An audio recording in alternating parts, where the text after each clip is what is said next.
gets hard. That doesn't mean we should give up. When the going gets tough and I wanna give up, I will trust in you. 'Cause you're always gonna lead, always gonna lead, always gonna lead me through. When I'm feeling overwhelmed and almost wanna quit, I will not give in. 'Cause you're giving me strength, the strength to start again. Sing it, everybody. Come on, let's keep going. Ooh, ooh, ooh, ooh. We're never gonna give up, no. Oh, everybody. Come on, let's keep moving. Yeah. Ooh, ooh, ooh, ooh. We're never gonna give up, no. Oh. Never gonna give up. Never gonna give up. Never gonna give up. Never gonna give up. No, never gonna give up, no. When I'm feeling like I can't finish where I started, I will look to you. Jesus showed me how. Jesus showed me how to follow you. Singing, everybody. Come on, let's keep going. Ooh, ooh, ooh, ooh. We're never gonna give up, no. Oh, everybody. Come on, let's keep moving. Yeah. Ooh, ooh, ooh, ooh. We're never gonna give up, no. Never gonna give up. Never gonna give up. Never gonna give up. Never gonna give up, no. Never gonna give up. Never gonna give up. Never gonna give up. Never gonna give up, no. Everybody, come on, let's keep going. Ooh, ooh, ooh, ooh. We're never gonna give up, no. Oh, everybody, come on, let's keep moving. Yeah. Ooh, ooh, ooh, ooh. We're never gonna give up, no. Never gonna give up. Never gonna give up. Never gonna give up. Never gonna give up. Never gonna give up, no. Never gonna give up. Never gonna give up. Never gonna give up. Never gonna give up, no.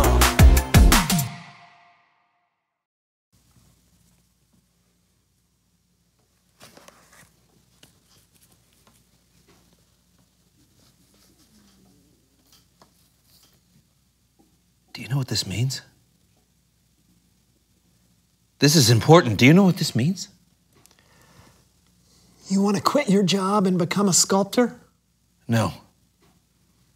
You're going to hit me in the face with that. No. This mountain shape reminds you of a close encounter you had with visitors from another planet, and just looking at it makes you want to somehow, some way, find your way back to that place so that your mind can finally be at peace. No. It means I like mashed potatoes a lot. Oh. And also the second thing.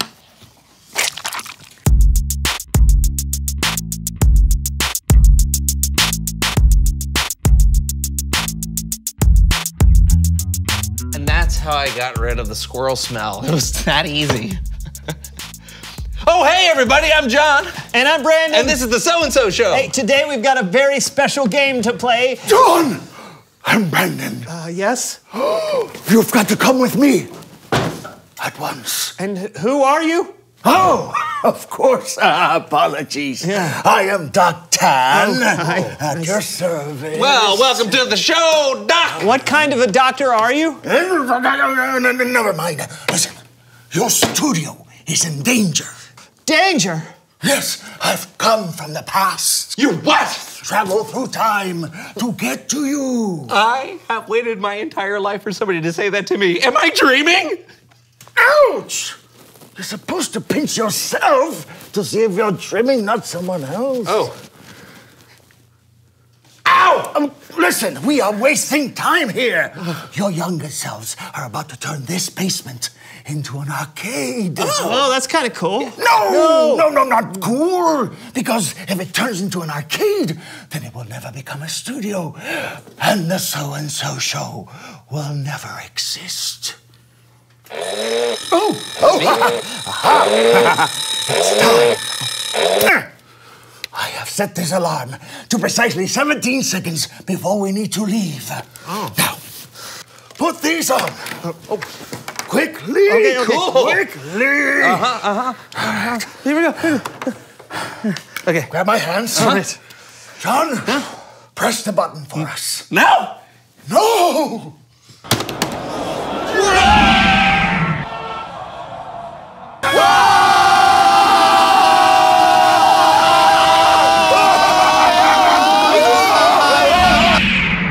The John and Brandon Show, Episode 1, Take 1, marker.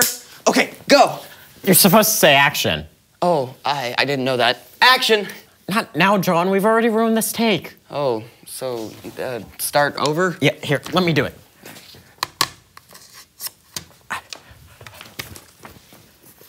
The John and Brandon Show, Episode 1, Take 2, marker, action. No. Oh, Oh, man. sorry.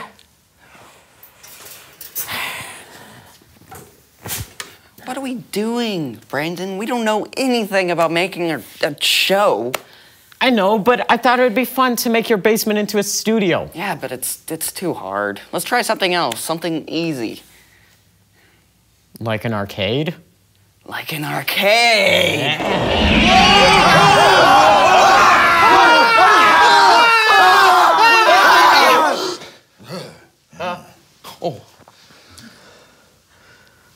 Do I know you? You seem familiar.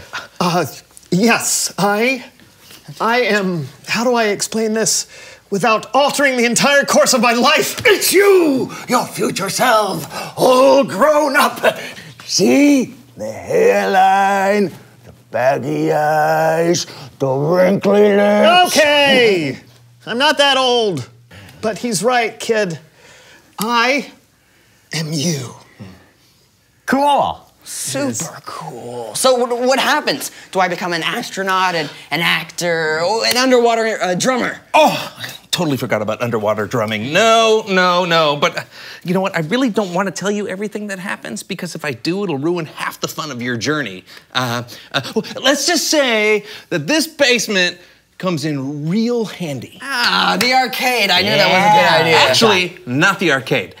A studio. Nah, we already tried that. It's too hard. Oh, well, hey, at least you tried. Yeah. No, hold on.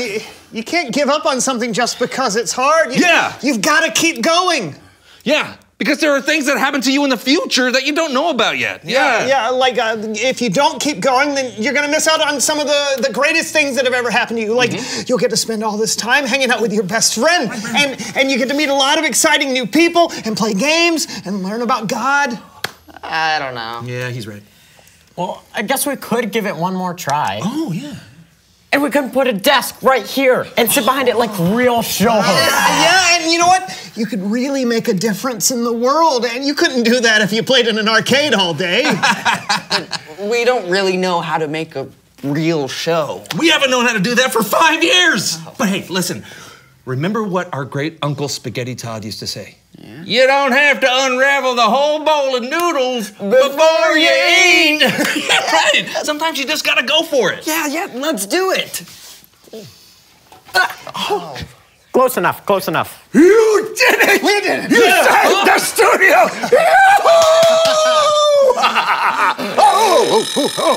Jumping jackrabbits! It's time. We have to return you to the future! Okay. Well, John, you know what to do. yeah. Here, press this button. Sure. Go for it. Oh, one more thing. You have to change the name of the show. It should be called The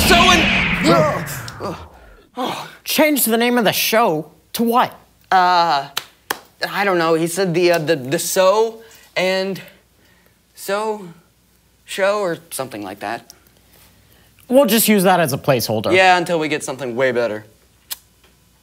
It's time for Bible story time with Kellen. Who's Callan?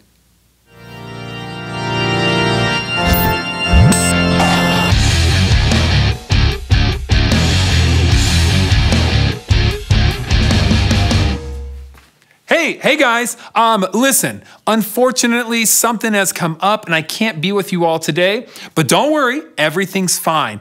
And I don't want to leave you all high and dry. So I asked my good friend Cameron and he's gonna take over for me today. All right, take it away, Cameron. Hey, how's it going? Oh, it's going good. Yeah, we just time traveled and saved the show, so you know, pretty good day. What about you, Cameron? Just getting ready for another awesome Bible story. You guys ready? Absolutely. Today, we're learning more about Joseph, whose story is written down in the book of Genesis. Joseph was born into a big family. He had 10 older brothers. His father, Jacob, loved Joseph more than his brothers and treated him extra special. He gave Joseph a beautiful, expensive coat with many colors. Joseph had dreams that one day, his older brothers would bow down to him. So his brothers became angry and jealous of Joseph. One day they teamed up against him, took him away and sold him into slavery to some traders headed for Egypt. Joseph's brothers let their father believe Joseph had been eaten by a wild animal. While he was enslaved, Joseph was accused of something that he didn't do, and he was thrown into prison. Joseph spent years in prison, forgotten and alone.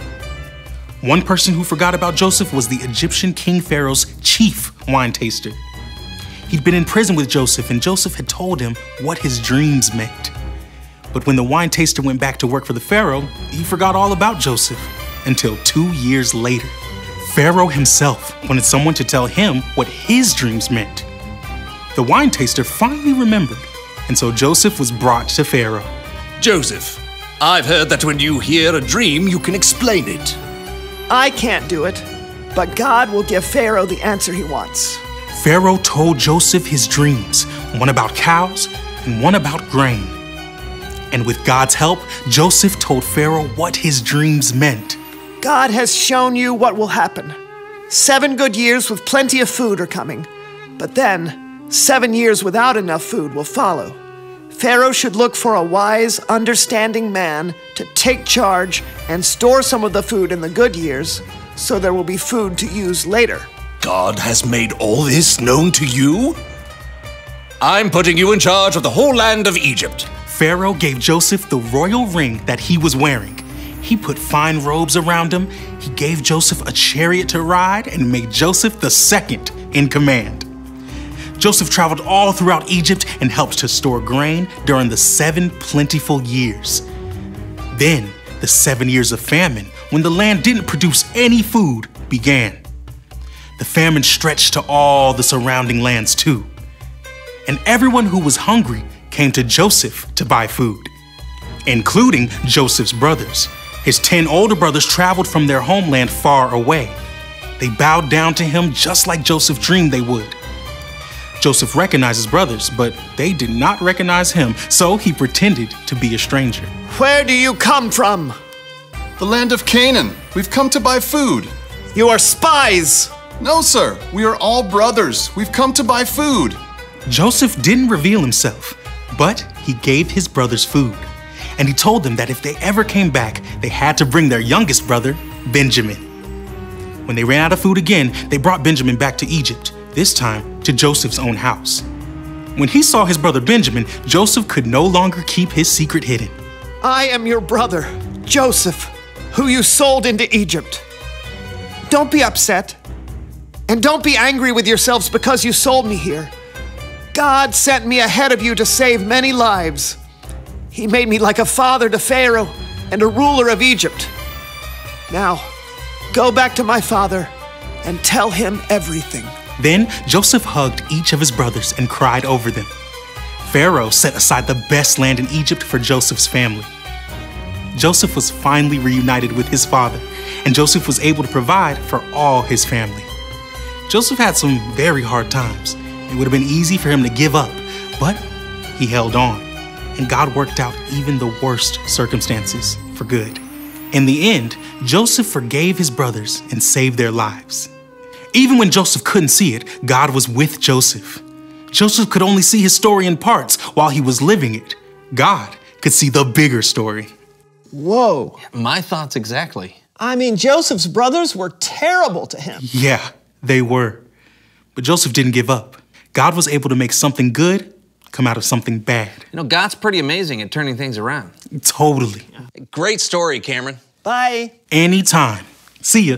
I am glad we decided to keep going all those years ago. Otherwise, we would have missed today's story. Yeah, and they would have too. Yeah, everything turned out much better than I expected. So true. So, hey, reveal the question. Oh, yeah, that's good. When has something turned out better than you expected? You know, maybe you had a school project you were worried about, but then it went really well. Or you had to go somewhere where you didn't know anyone and you ended up making a friend. Yeah, there are opportunities all the time for God to exceed our expectations. Absolutely. So I hope you'll join us next time. We expect it'll be amazing. Maybe not that. I'm John. And I'm Brandon, and this was the So-and-So Show. That is so much better than the John and Brandon Show. Yeah, it should have been the Brandon and John Show anyway. Why? Because my name would have come before yours. How so? Brandon and John. Brandon comes before John when I say it that way. Why? Do you really not understand what I'm... No.